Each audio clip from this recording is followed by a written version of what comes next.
Welcome to WildBro Farm. If you enjoy our adventures and want to see more, don't forget to hit subscribe and join the journey. Imagine this.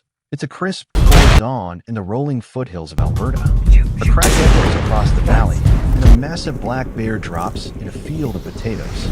That single rifle shot isn't just a hunter pulling the trigger.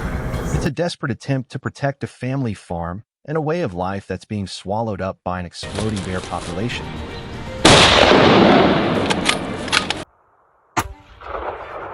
Nice. The trouble goes way beyond chewed-up fences and trampled homes. These bears are losing their fear of people. Every year they push farther into neighborhoods, small towns, and backyards, acting like the local garbage cans and garages are an all-you-can-eat buffet.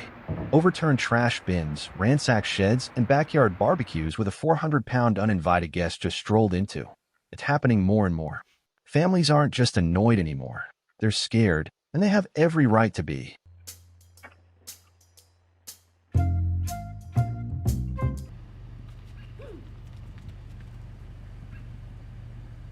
Nobody wants to open the front door for the morning dog walk or let the kids play in the yard and suddenly come face to face with a 600-pound black bear.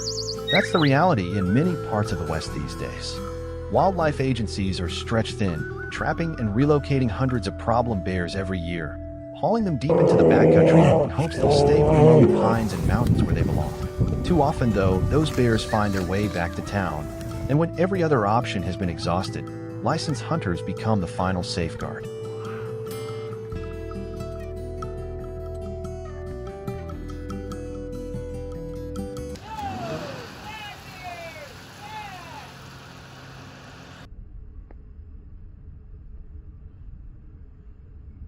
For the men and women who take on that responsibility, bear hunting isn't a casual weekend sport. It's serious, demanding work that calls for real skill, iron patience, and meticulous planning. These hunters aren't just out chasing trophies. They're helping protect neighborhoods, livestock, and crops while keeping the natural balance in check.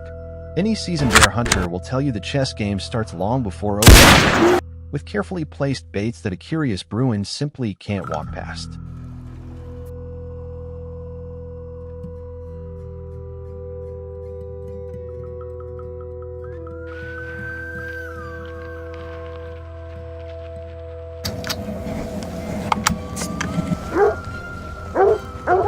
The bait is pure evil genius.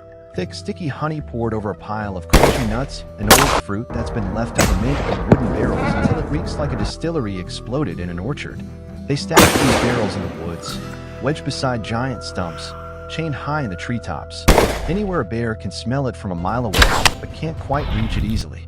A black bear's nose never lies. It'll follow that sweet rot stink straight through hell if it has to. The whole idea is to keep that bear busy, nose deep in the goodies, too distracted to notice what's coming next.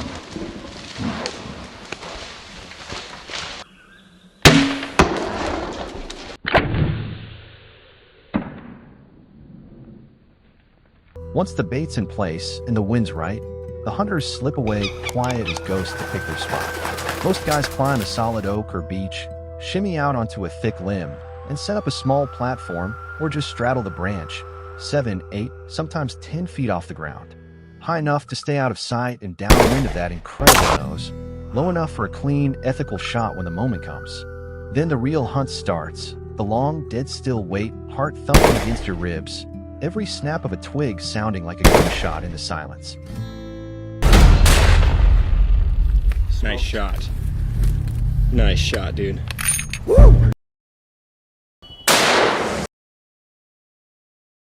Time crawls when you're sitting in a stand. Dead quiet. So quiet you can hear a squirrel's claws scratch bark 50 yards out.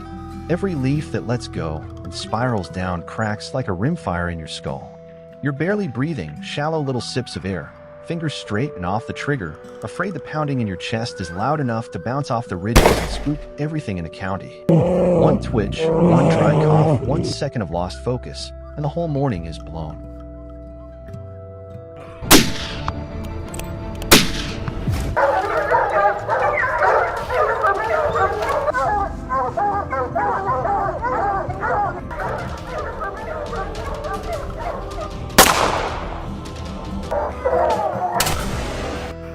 But if you can lock it down, if those ice water nerves hold, eventually the veteran is going to step out like he owns the mountain. He'll pause, turn broadside, and give you the shot you've been dreaming about. When that perfect lane opens up and the angle is just right, you draw smooth as silk. Settle the pin right in the crease behind the shoulder, or maybe a touch lower for the neck if he tips his head, and let the arrow do the rest. One clean shot, and the wait was worth every frozen minute.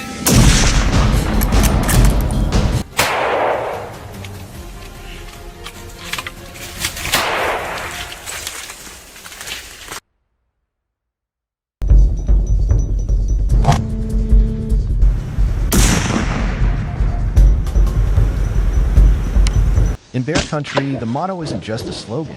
It's the only rule that keeps you breathing. One shot, one kill. When you're staring down 1,000 pounds of muscle, claw, and bad attitude, there's no margin for error and damn sure no time for a follow-up. That's why the best brown bear hunters on the planet refuse to roll the dice with anything less than the absolute top-shelf gear.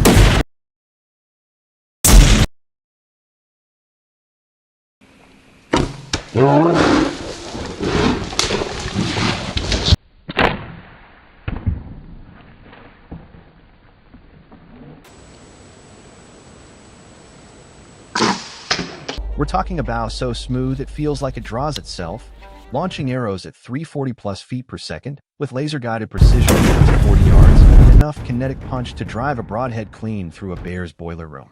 Miss by an inch, and you don't just lose the animal, you might be the one sprinting for cover while that Bruin decides whether you look more like a threat or lunch. Bring a second-rate setup, dull broadheads, or half-ass practice, and your hunt can turn into a horror story real quick. But show up locked in with a rig you bet your life on, because you literally are, razor-sharp heads, and the skill to put it exactly where it needs to go. That's when a grizzly hunt becomes a successful harvest instead of a survival nightmare. You get to come home with a story instead of becoming one.